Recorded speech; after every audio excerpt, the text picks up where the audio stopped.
కాంగ్రెస్ నాయకులు కావచ్చు, సీఎం గారు కూడా చెప్పిన దాంట్లో పదే పదే చెప్తుంది ఏంటంటే కాళేశ్వరంలో మేడిగడ్డ దగ్గర అది కుంగిపోయింది, దాన్ని తీసేసిన ఇప్పుడు కాళేశ్వరం నుంచి నీళ్లు వాడకపోయినా కూడా మేము నీళ్ళు ఇస్తున్నాము, అప్పుడు కాళేశ్వరం కట్టి ప్రయోజనం ఏంది అనే ఒక వర్షాన్ని తీసుకొస్తారు కదా, ఏం చెప్తారు మీరు దీనికి? అట్లా నీళ్ళు వస్తున్నట్టుంటే కేసీఆర్ ఎందుకు కడతాం?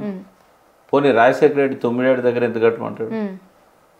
కేసీఆర్ని పక్కకు పెడదాం, తుమ్మిడేడు దగ్గర రాజశేఖర రెడ్డి ఎందుకు కట్టమంటాడు? అదే కాంగ్రెస్ పార్టీ నాయకులు, అదే కాంగ్రెస్ పార్టీ కదా. తుమ్మిడేట ఏమన్నా గ్రావిటీదా ప్రాజెక్టు? ఫస్ట్ ఏంటంటే వీళ్ళకు తెలివాయమ్మా, విషయాలు తెలివాయి. అందరూ దాదాపు అజ్ఞానులుగానే ఉన్నారు. నిన్న అసెంబ్లీలో ఉన్న వాళ్ళల్లో నేను ఖచ్చితంగా చెప్పగలుగుతా, కేవలం 3 వ్యక్తులు బాగా మాట్లాడగలుగుతారు కాళేశ్వరం మీద, హరీష్ రావు, కేటీఆర్, జగదీష్ రెడ్డి. తర్వాత ఇంకొకరిద్దరు ఎమ్మెల్యేలు కొంత మాట్లాడగలుగుతారు ఆ అసెంబ్లీలో కూర్చున్న వాళ్ళల్లో. బయట ఉన్న బీఆర్ఎస్ కార్యకర్తల కొంతమందికి అవగాహన వచ్చింది. బట్ కాంగ్రెస్లో రేవంత్ రెడ్డి నుంచి మొదలుపెట్టి ఆ సభలో ఉన్న ఎమ్మెల్యేలలో ఎవ్వరికి కూడా కాళేశ్వరం మీద విషయ పరిజ్ఞానం లేదు. కొంచెం మన ఏమన్నా ఉంటే కొంచెం ఉన్నా కూడా మాట్లాడలేని ఆసక్తత శ్రీధర్ బాబుది. ఎందుకంటే ఆయన అక్కడ ఎమ్మెల్యే కాబట్టి. ఇప్పుడు పుట్టమధు ఉన్నాడు, పుట్టమధు కూడా అక్కడ ఎమ్మెల్యే ఉండే ఆ టైంలో. ఆయన మాట్లాడగలుగుతాడు, ఎందుకంటే ఆ బ్యారేజ్ లేనిది వాటి కథ లేనిది ఈయన కొద్దిగా తెలిసి ఉంటుంది. తర్వాత ఉత్తమ్ కుమార్ రెడ్డి ఇరిగేషన్ మినిస్టర్ అయింది కాబట్టి ఏమైనా కొంచెం తెలిసి ఉండొచ్చు, కానీ నిన్న ఆయన మాట్లాడిన దాన్ని బట్టి అయితే ఆయనకు కూడా ఏం తెలియదు అని అనుకున్నా. ఇక బట్టికి అయితే అసలే తెలియదు. ఇక జూపల్ కృష్ణారావు గారు నిన్న మాట్లాడినప్పుడు చాలా ఆయనకి, ఎందుకంటే ఇక్కడ గోదావరి బేసిన్ గానే కదా ఆయన కృష్ణా బేసిన్, ఆయన కొల్లాపూర్ మంచోడు. బట్ ఆయనకు తెలియదు ఇక్కడ పరిస్థితి. ఆయన ఏమన్నాడంటే అది తుమ్మిడటి ప్రాణహిత మీదనే ఉంది, మేడిగడ్డ ప్రాణహిత మీదనే ఉంది కదా అన్నాడు. కరెక్ట్ కాదు, అది ప్రాణహిత గోదావరిలో కలిసినాకున్నది, ఆయన పైన ఉన్నది అనుకున్నాడు. రెండవది నీళ్ళు అదే వాగుల ప్రాణహిత వాగులు అక్కడనే వస్తాయి ఇక్కడనే వస్తాయి కదా అని ఏమన్నాడంటే ఇంకేమన్నా వాగులు ఉన్నాయా మీరు అంటే తనకు తెలియదు కాబట్టి అడిగాడు. అడిగినప్పుడు హరీష్ రావు గారు ఆ వాగుల లిస్ట్ అంతా ఆయన పంపించారు. ఇంకా 16 వాగులు ఉన్నాయి, ఈ వాగుల వల్ల ఇంకొక 100 టీఎంసీలు ఇక్కడ ఎక్కువ వస్తాయని చెప్పారు. వాస్తవం అది. మన తుమ్మిడేట దగ్గర 165 దొరికితే ఇక్కడ సిడబ్ల్యూసీ చెప్పిన దాని ప్రకారమే 283 టీఎంసీలు అందుబాటులో ఉన్నాయి.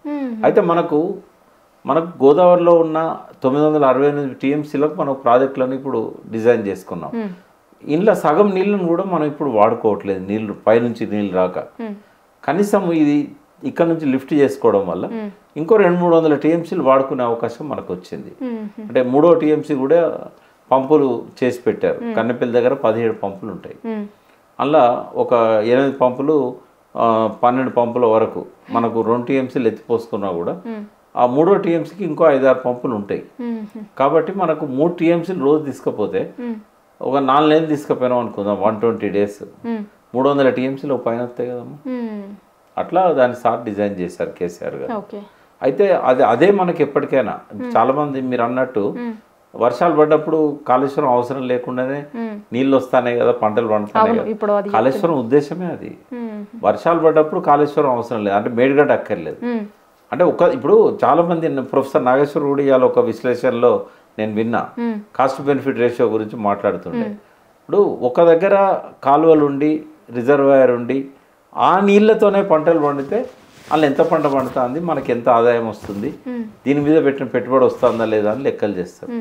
కానీ కాళేశ్వరం ప్రాజెక్టులో ఒక్క దగ్గర రిజర్వాయర్ కానీ ఒక దగ్గర ఒక రిజర్వాయర్, ఆ రిజర్వాయర్ కిందనే పంటలు ఇట్లా ఉండదమ్మా.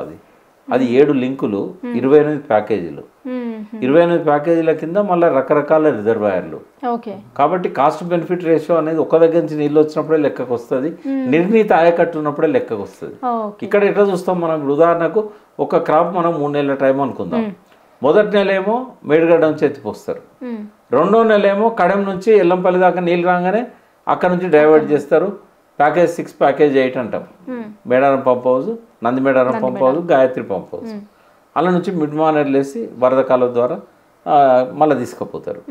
అంటే మొదటిసారి మేడిగడ్డ నుంచి తీసుకున్నప్పుడు కరెంట్ బిల్లులు ఎక్కువ వస్తాయి, ఎల్లంపల్లి నుంచి తీసుకున్నప్పుడు కరెంట్ బిల్లు కొన్ని తగ్గుతాయి. ఎందుకంటే అక్కడ 3 బ్యారేజీల దగ్గర పంపులు ఆన్ చేయరు, ఇక్కడ నుంచి పైనుంచి కడెం నుంచి వస్తాయి.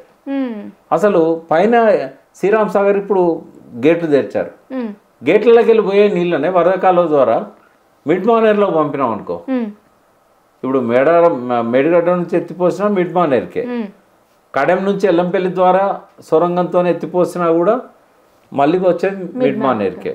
ఇప్పుడు ఏ రకంగా ఎత్తిపోయకున్నా కూడా మిడ్ మానేర్కే వస్తాయి. అంటే ఒక నెలనేమో మేడిగడ్డ నుంచి అన్ని పంపులు ఆన్ చేసి ఎత్తిపోస్తాం, ఒకసారి ఒక నెలకేమో కడెం నుంచి కేవలం 2 ప్యాకేజీలలో పంపులు ఆన్ చేసి ఎత్తిపోస్తాం. అంటే 5 3 పోయినట్టే. ఇక ఒకసారి ఏమో ఏ పంపు ఆన్ చేయకుండా మిడ్ మానేర్కి వస్తాయి. ఇప్పుడు లెక్క ఎట్లా కడతాము, ఎంత ఖర్చు అయింది, ఏంది, సాధ్యమైద్దా అది. కాబట్టి కాళేశ్వరం అనేది ఒక ప్రాజెక్ట్గా చూడొద్దు. రెండవది, మేడిగడ్డ దగ్గర నుంచి 5 స్టేజీలలో లిఫ్ట్ చేస్తేనే మిడ్ మానేర్కి వచ్చినప్పుడు అదంతా కరెంట్ బిల్లు తడిసిపోపడి అవుతుంది.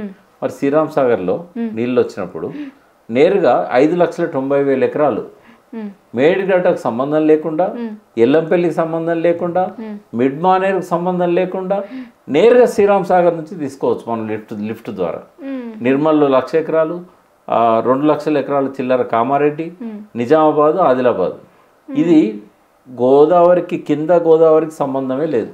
గోదావరిని ఎట్లా చూస్తామంటే శ్రీరామ్ సాగర్ కంటే పైన ఉన్నది ఎగువ గోదావరి, శ్రీరామ్ సాగర్ నుంచి కాళేశ్వరం వరకు ఉన్నది మధ్య గోదావరి, కింద ఉన్నది మేడిగడ్డ, ఇచ్చంపల్లి, దేవాదుల ఇవన్నీ ఉన్నాయి కదా, అది దిగువ గోదావరి.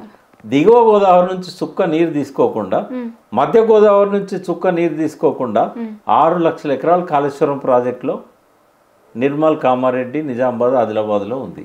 దీనికి సోర్స్ ఏంటంటే శ్రీరామ్ సాగర్ నుంచి ఎత్తిపోసుకోవడం, రిజర్వాయర్ నుంచి. ఇప్పుడు కాళేశ్వరం అంటే ఏదని చెప్తాం, ఎంత అని చెప్తాం. ఇది అర్థం కాదు ఈ మేధావులకు. తెలుసుకోవాలి కదమ్మా, వాళ్ళు 1,00,000 మంది ఫాలోయర్స్ ఉంటారు, వాళ్ళకు మంచి పేరు ఉంటుంది. కోదండరామ్ సార్, కారగోపాల్ సార్ తెలుసుకోవచ్చు కదా. ఒక గంట సేపు నన్ను ఇంజనీర్ శ్యాంప్రసాద్ రెడ్డి గారినో, లేకపోతే జాక్ పెట్టిన జేఏసీ పెట్టిన వెంకటేశం అన్ననో, లేకపోతే రిటైర్డ్ ఇంజనీర్ చంద్రమౌళి గారినో, దామోదర్ రెడ్డి గారినో, ఆ బోయినపల్లి వెంకటరామారావు గారినో ఎవరినో ఒకరిని కూర్చోబెట్టుకొని ఇది ఎట్లయితే సార్ అని చెప్తే వాళ్ళు చెప్తారు కదా.